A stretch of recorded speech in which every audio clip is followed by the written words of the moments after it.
Madam Chair. Good morning. Who was that?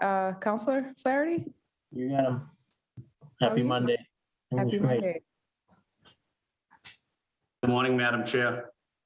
Good morning, Council President Flynn. How are you? I'm doing fine. How are you doing? Good. I don't have a gavel, so we're gonna have to say some words here. I was gonna do like a tap dance thing and start. That's not gonna work. Tanya, I'll pass this through the screen for you, okay? Right. Thank you. That's a nice one. I took it from Flaherty's desk. Oh. So that's where we go shopping. Yeah. All right, it's 11 o'clock. Carrie, if you're ready for us? Ready to roll, Madam Chair. Awesome, thank you.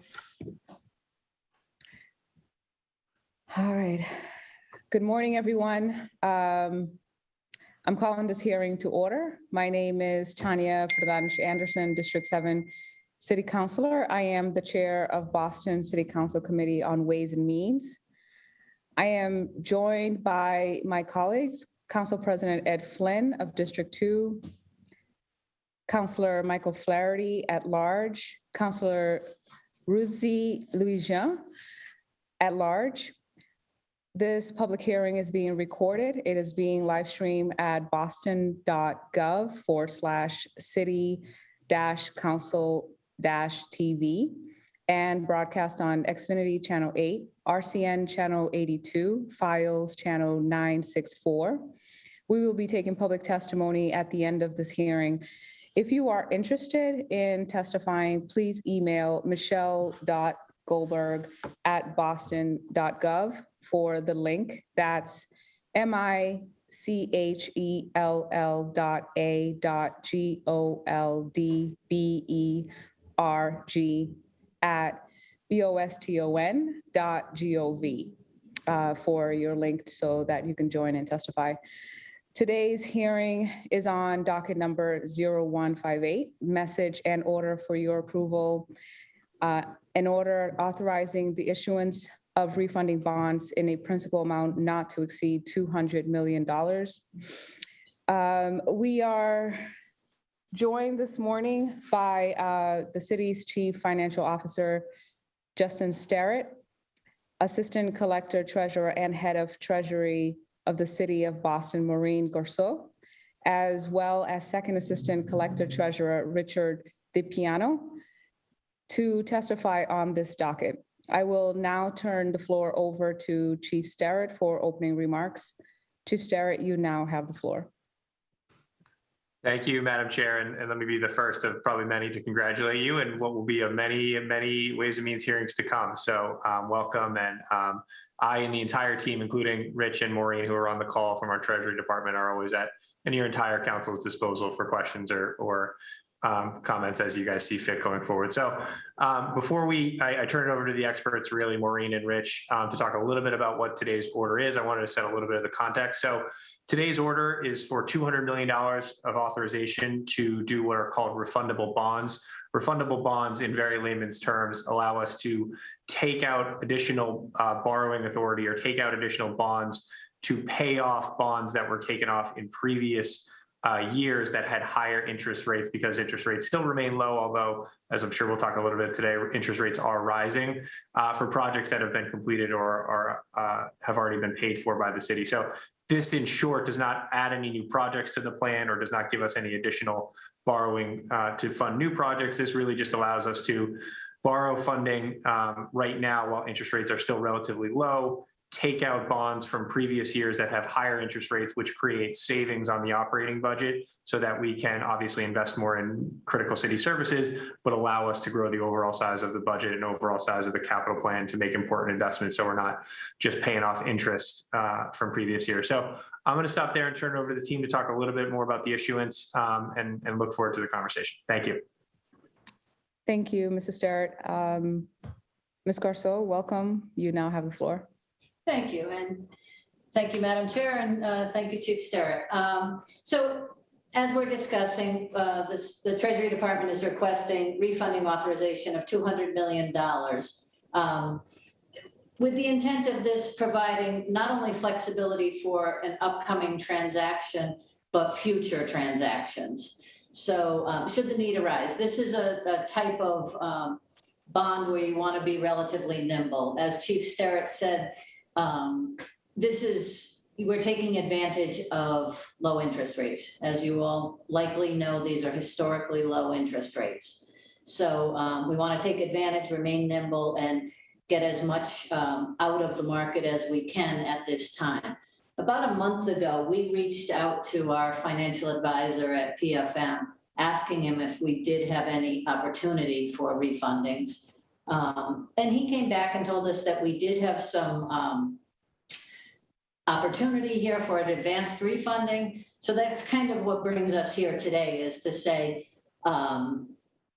we know we don't need $200 million today, but we want the authorization should we need it so that we can remain nimble.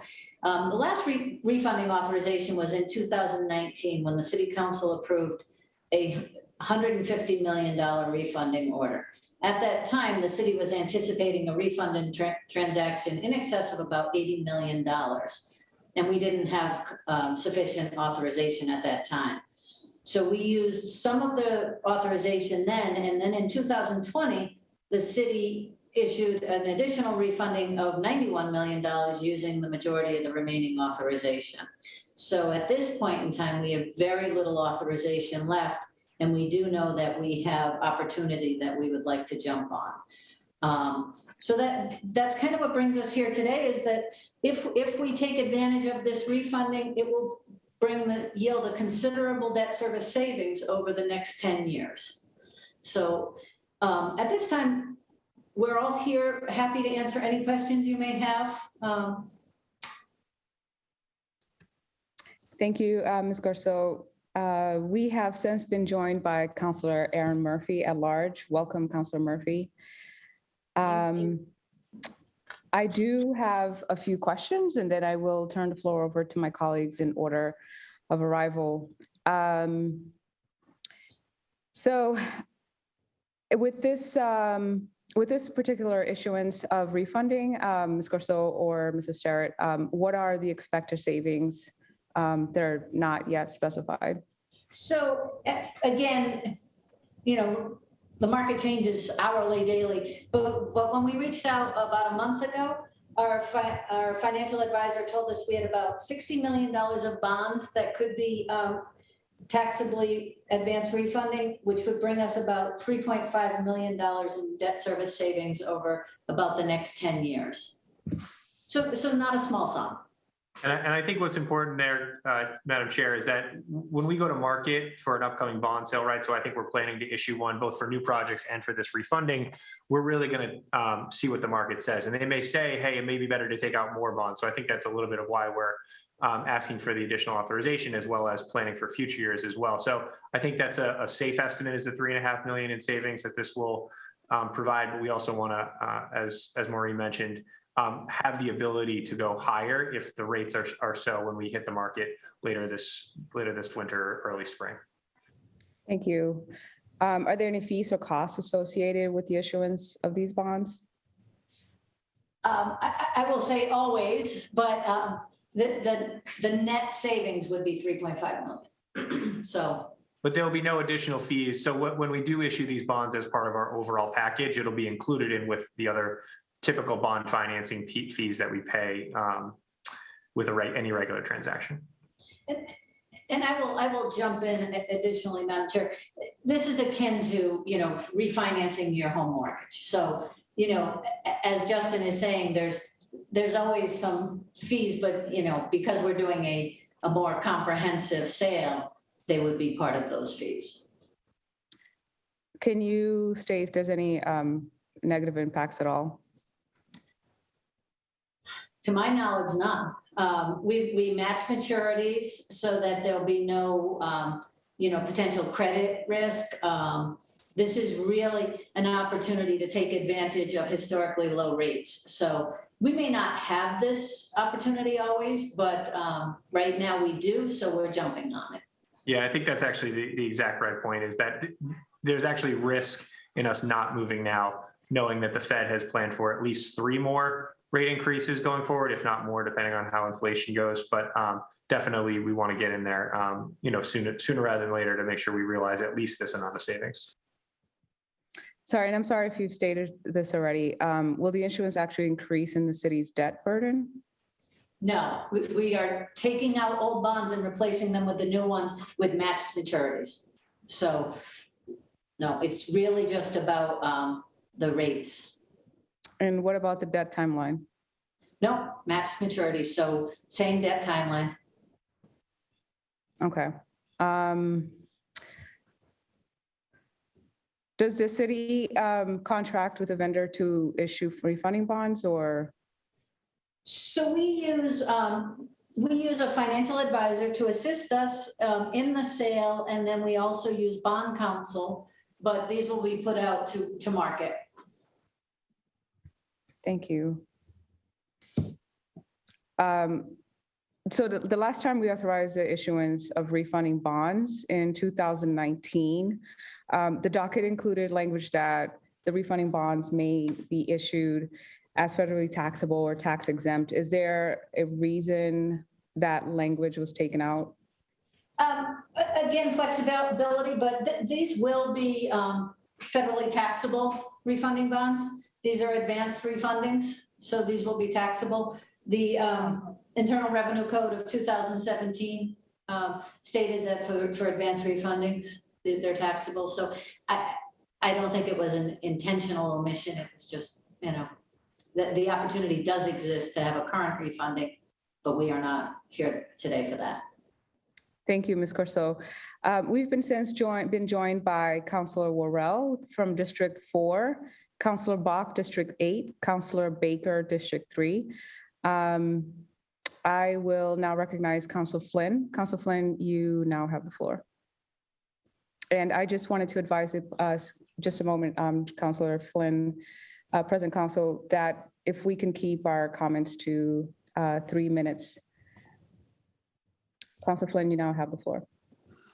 Thank you, Madam Chair, and thank you to Maureen for providing those answers and for your leadership on this important issue. Maureen, so what is the city's current, I know Moody's rates Boston and how strong it is financially. What is the current mark that we have from Moody's? We're a AAA bond rating. So Moody's and S&P both rate us as a AAA. And because of that AAA status, that determines that we're able to get an interest rate that is very low. Absolutely, yes. And that's because of mayors over the last 40 years providing strong financial management of city funds, city resources. Is that correct? That is absolutely correct, President Flynn. So Maureen, how do you determine where you're going to, what institution you're going to get the funding from, get the money from? This will go out to market. So this isn't like, so in the past we've done this is a competitive bid. So we'll go out to market and it's a competitive bid. So it'll be based on the responses to that. Basically who the lowest price is going to be, right? And I think, as Maureen mentioned, in the past, we have done direct sales. Actually, the last year's bond issuance, which was 18 months ago at this point, was a negotiated deal where we worked with specific lenders and specific banks and specific institutions to issue bonds for mostly new projects at the time. There were some refundings as well, but that was a negotiated deal where we did an RFP and we found vendors who were interested in helping us with that. Whereas this one will literally hit the street and just go to the lowest price. Okay. And when Boston does receive this funding, tell me then what the next step is. Boston receives the funding, and where does the funding physically go, and what are the next steps? So because this is a refunding, we will be, as we said, swapping out prior debt with this new current debt. So, and it's almost completely just a book transaction, if you will. So, yeah, this is, and it'll be lowering the rates. So again, as you're aware, Counselor, debt is issued initially for new projects. So, and then we have spend down period, et cetera, and then we pay them off over the life of the bond. So this will be really just paying off a bond that we're currently paying down with a new bond. Excellent. Thank you, Maureen. Thank you to Richard. I see Richard there and to Justin. I think these types of, especially want to say thank you to the chair as well. I think these types of hearings are very helpful also to the public, explaining exactly what the process is, what impact it has on capital project, what impact it has on city services and city finances. So I know we do use this opportunity to educate the public. So I just want to say thank you, especially to Councilor Fernandez-Anderson for important work. So I have no further questions. Thank you, Maureen, for taking my questions. Thank you so much, Council President Flynn. I will now recognize Councilor Flaherty. Councilor Flaherty, you have the floor. Thank you, Madam Chair. Thank you to Justin, Maureen, and Richard. A couple quick questions. What, if any, impact does doing this have on our bond rating? I know we brag having AAA status, in addition to what Council President Flynn talked about previous administrations. It's also it's been an astute in fiscally responsive council that has also passed those budgets. It's been a partnership. So I'm just curious to see when we go down this road, what impact would that have on our bond rating? This should have no impact, Councilor Flaherty. Again, we're subbing one for the other and actually improving our rates. So it should be favorable, if anything. And like refinancing your home, are we grabbing any equity in that sense of the word? And if so, how much are we looking at? I know that you recognize the savings. Are we able to grab an upside and make an investment or commitment in other things? Not at this time. This is about debt service savings. Gotcha. Any idea which bonds specifically we're looking to refinance out of? So we were given, with those interest rates that we're swapping out of? We were given a schedule on that, Councilor Flaherty. And again, as Justin said earlier, the look we got was about a month ago, so that may change before we go to market, but we were given some. And again, the goal here is we talked to our financial advisor, and they look at bonds where given current rates, we could get a net present value, say of 4%. So right there, that's how they identify what bonds are even eligible, if you will. And then they use a term of savings efficiency, which is essentially your net present value divided by net present value and any negative arbitrage. So they're giving us the analysis of these are kind of your candidates. So yes, there are specific bonds that would be eligible at this time. And then when we and the city is sitting down thinking about going down this road, what is the anticipated savings that we're looking to capture? Well, we're hopeful right now, based on what they presented to us a month ago. It's about a $3.5 million debt service savings over the life of those bonds, which is about 10 years. Got it.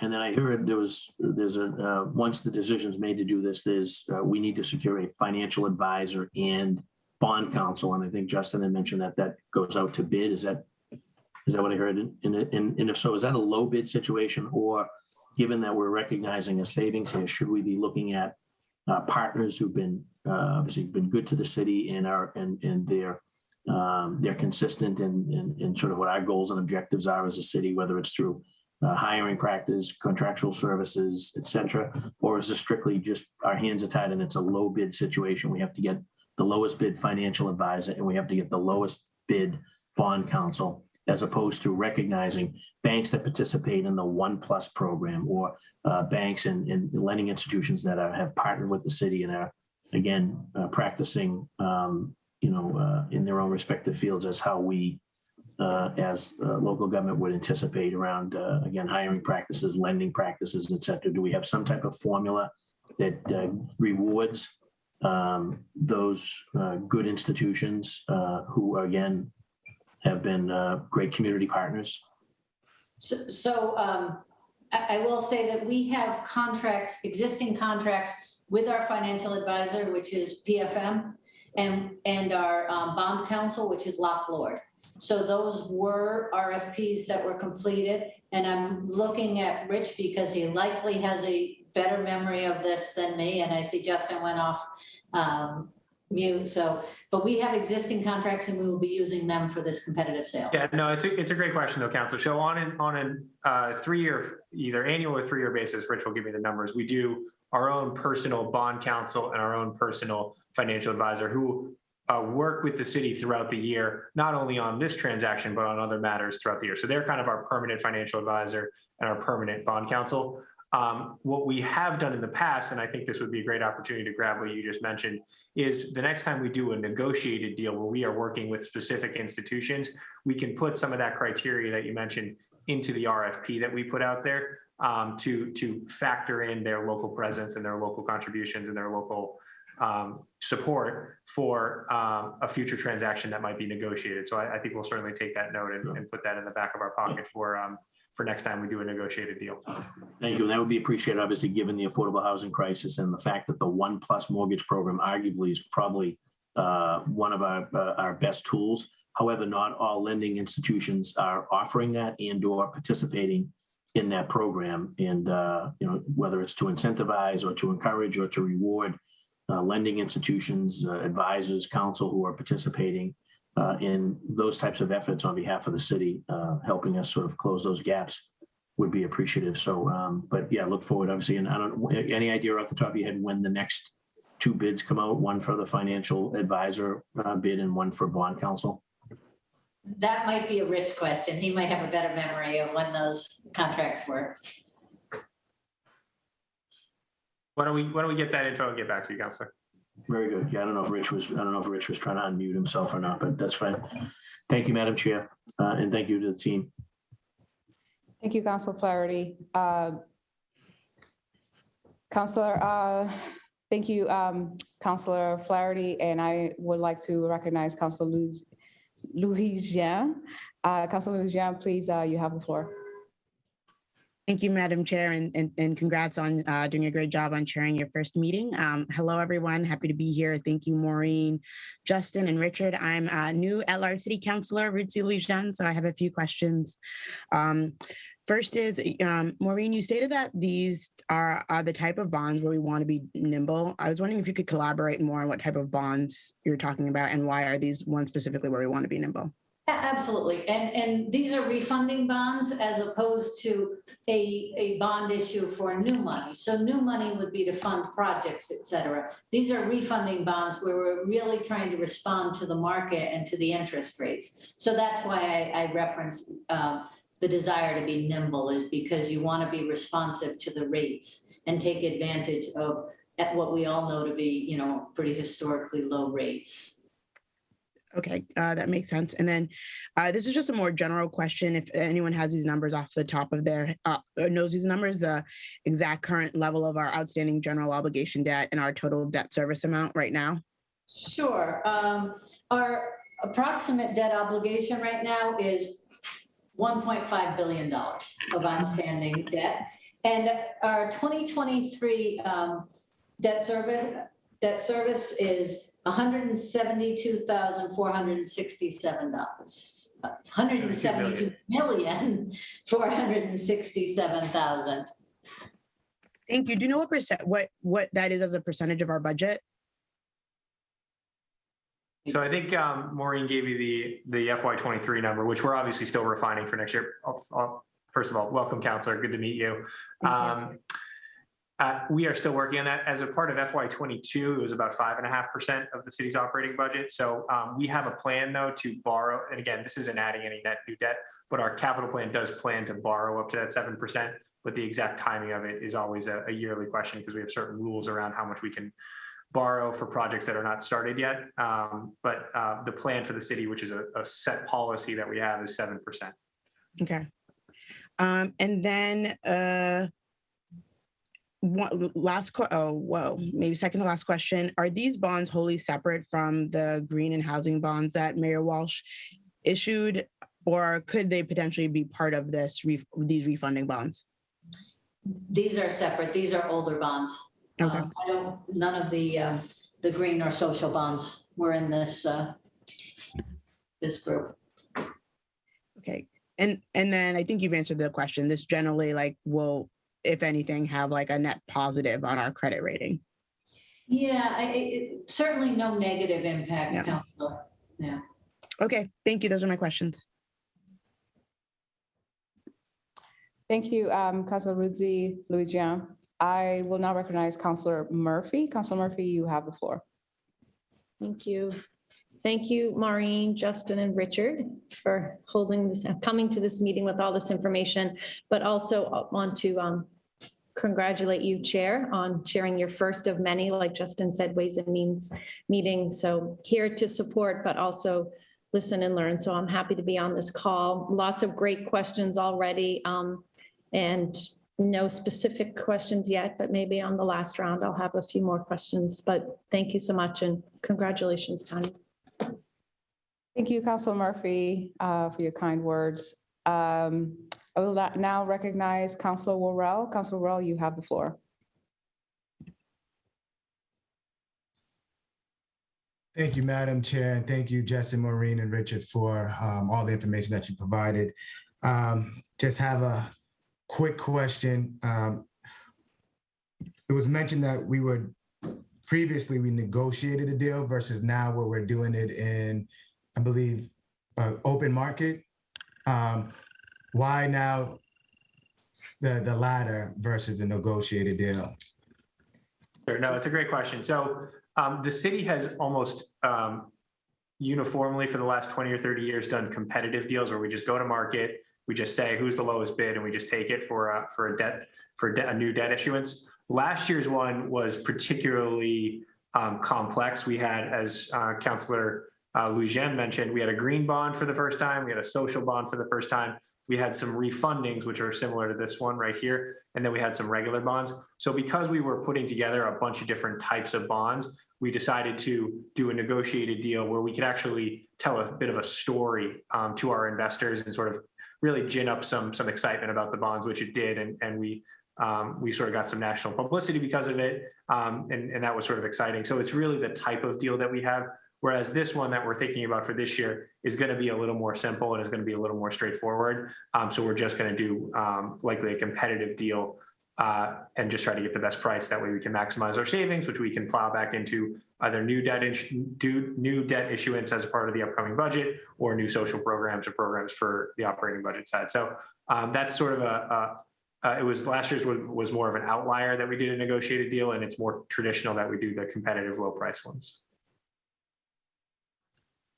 Yeah, thank you. Thank you for all this information, and congratulations, Councilor Fernanda Anderson, on chairing your first hearing. Thank you. Thank you, Councilor Worrell. I would now like to recognize Councilor Bach. Councilor Bach, you have the floor.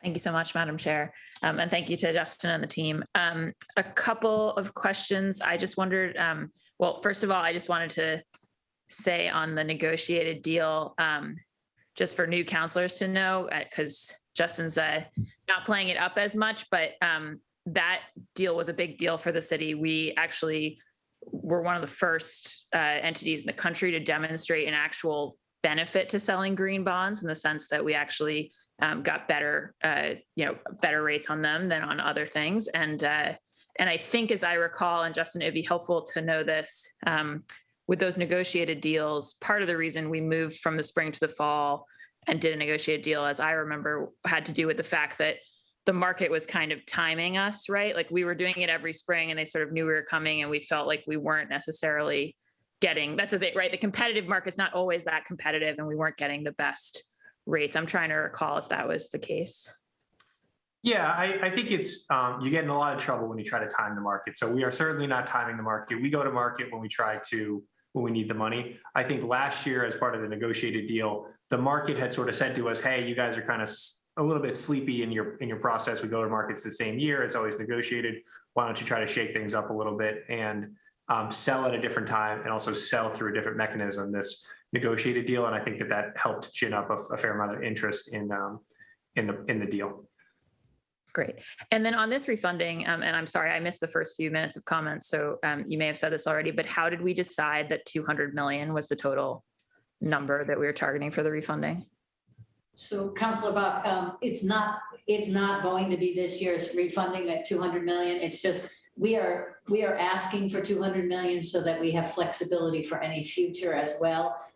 This year, right now, the anticipated is 60 million, but we noted that in the past 2 years, we have spent about $180 million in 2 years. So we're just looking to have a little flexibility so that should something come available, even within this same year, we can act nimbly.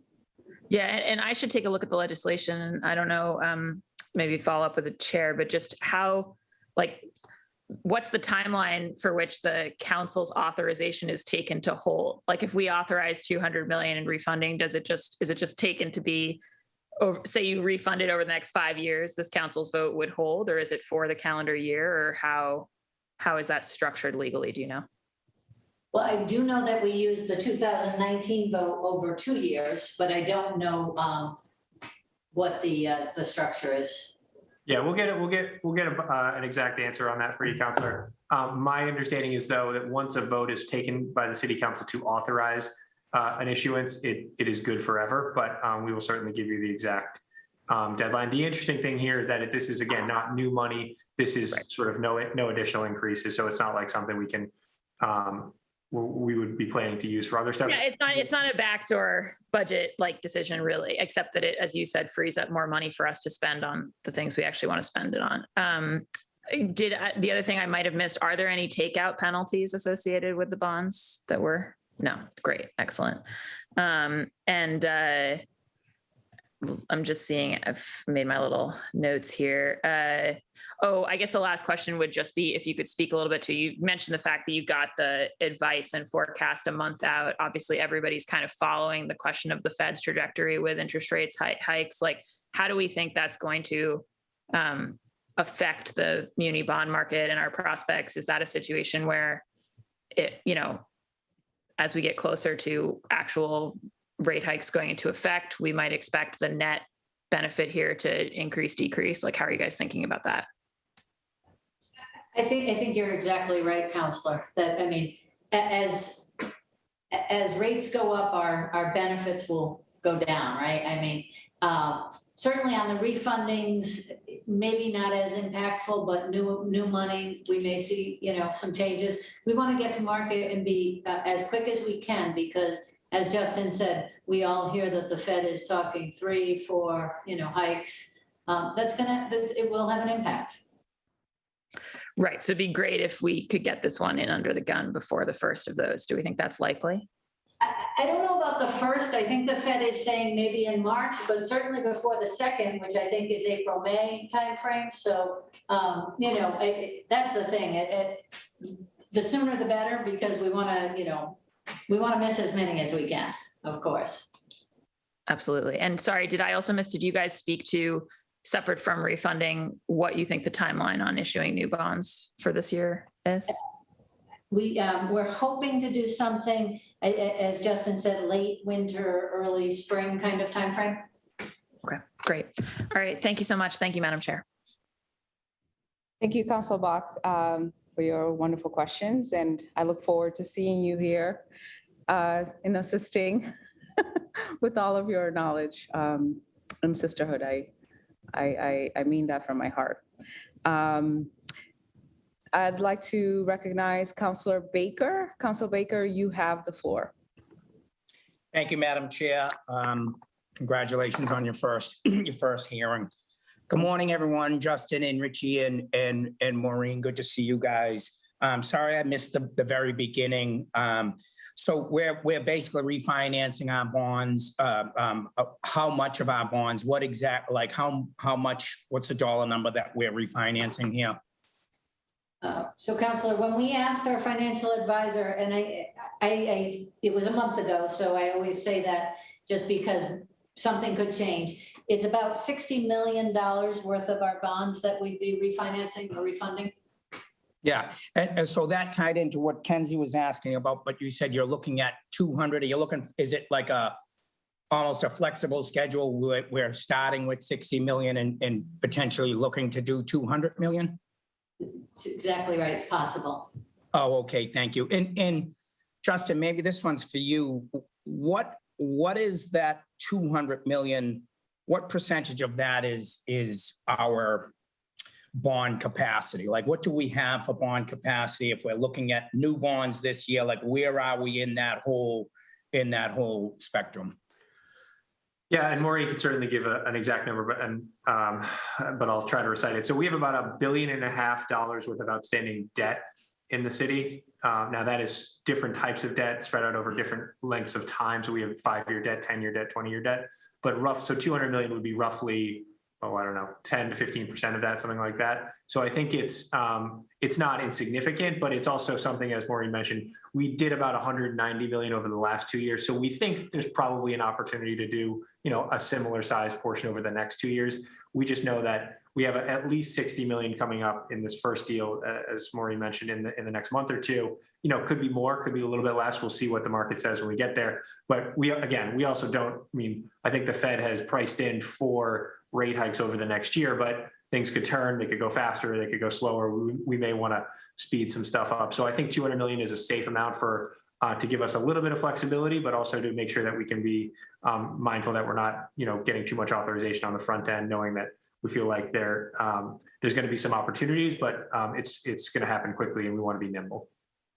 Okay, so that 1.5 billion in debt that Councilor Louisiane talked about with the 172 million in services, that's not all like that isn't all bond.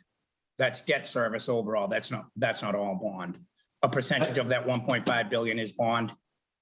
So sorry, the 1.5 billion is the bonds that we have outstanding. That's okay. Everything that we have. The 190, the debt service we pay on that is that $190 million number of annual that comes out of the operating budget every year.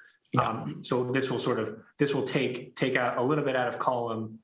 This won't take anything out of the debt number. It'll actually just result in savings on the operating budget side of $3.5 million over the next 10 years. Yeah.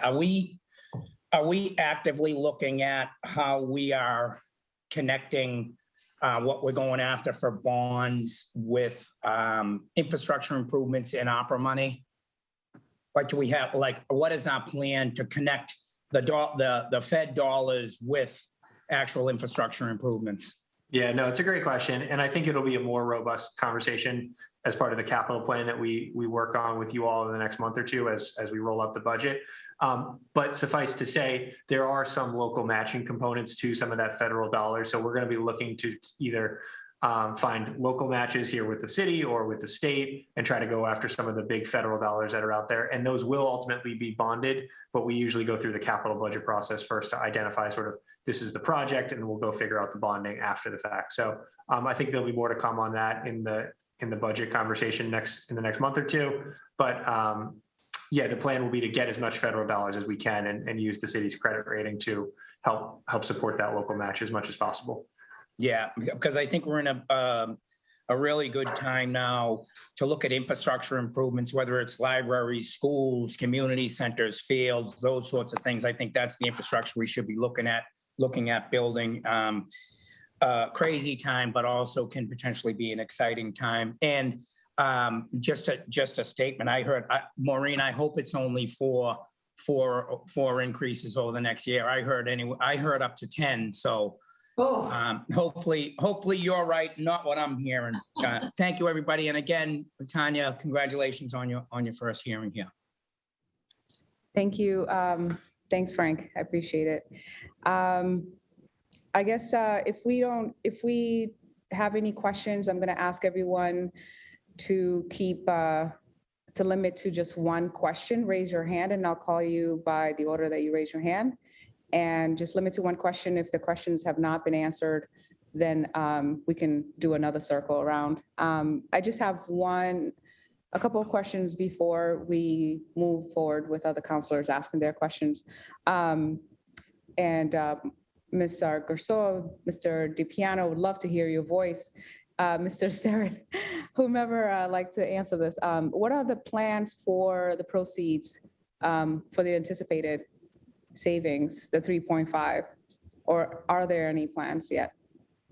Again, it's just a savings, so it's taking less of a hit to the operating budget, as Justin had said. So it's not that we will be spending that money. We are just saving that money. Awesome. Makes sense. What are the estimated costs for the entire refinance? We can get you an exact number. We won't know the exact dollar amount on the financing costs for the issuance until we do it later in the spring, but we'll get you that information, or at least an estimate on it. Thank you so much. And I don't see any raised hands. Please raise your Zoom hand if you have any questions. Okay, or your real hand. Councilor Louise-Jean, you have the floor. Thanks, Madam Chair, and thanks again, Maureen, Richard, and Justin. Just two small questions. Just wanted to confirm, is the 7% debt service limit, is that at all limited by state law, or is that just a policy that we set as a city? It is a policy we set as a city. It is also one of the factors that goes into our credit rating. So when the credit rating agencies look at us, they obviously look at financial management, they look how much revenue we generate, they look how we're sort of run as a city. They also look at what are the debt policies you have in place, and one of which is sort of you limit the amount of debt you take out every year, which they view as a credit positive. So it is a policy, but it's one that benefits us in the credit world. Is it 7 or 7.5? I just want to make sure I'm clear on what we have said. 7. Okay. And then this isn't an advanced refunding, right? We are, because technically is that permissible, or it is permissible? This would be an advanced refunding, and it is permissible. Okay. It's just that in Internal Revenue Code in 2017 made them taxable. That's all. But okay, all right. So you were paying federal and state income taxes on it, or just? Not state taxes, but federal taxes, yes. Okay. And those are, Councilor, is that your third question? Is that that one was a clarifying on the second, but yes, I'm done. No, you sure? Yeah. All right. Anyone else have any questions? All right. Tanya, can I make a quick editorial comment? Of course. It's not even a question. It's just following up on Ruthie's question on the policy limit. I just flag for counselors. I think Justin mentioned this, but so we have the 7% policy limit of how much of the annual operating budget can go to debt service. And you can see why you wouldn't want that to be too big, because it would crowd out everything else. But if it's too small, it means we're not borrowing and we're not building the kind of infrastructure that we want for the city. My editorial comment is what Justin mentioned, that we only actually sit right now, I think, at about 5.5%. So there's sort of two different things to think about. There's what's our official policy limit, and you could have a policy argument about whether that should be higher than 7, whether we should talk about 8 or 9, but we don't actually live up to 7 right now. We don't effectively borrow as much money as we plan to borrow in our capital plan. And because of that, we don't actually even hit the 7% limit. So it's just worth counselors knowing that there's that distinction as well, not just our policy, but what we managed to do. Thank you, Madam Chair, for the indulgence, and congrats again on the hearing. Thank you, Councilor Bach. That was helpful. I will now turn to public testimony if there's anyone, and I don't see. Just wanted to make sure that there's no one, right? Okay.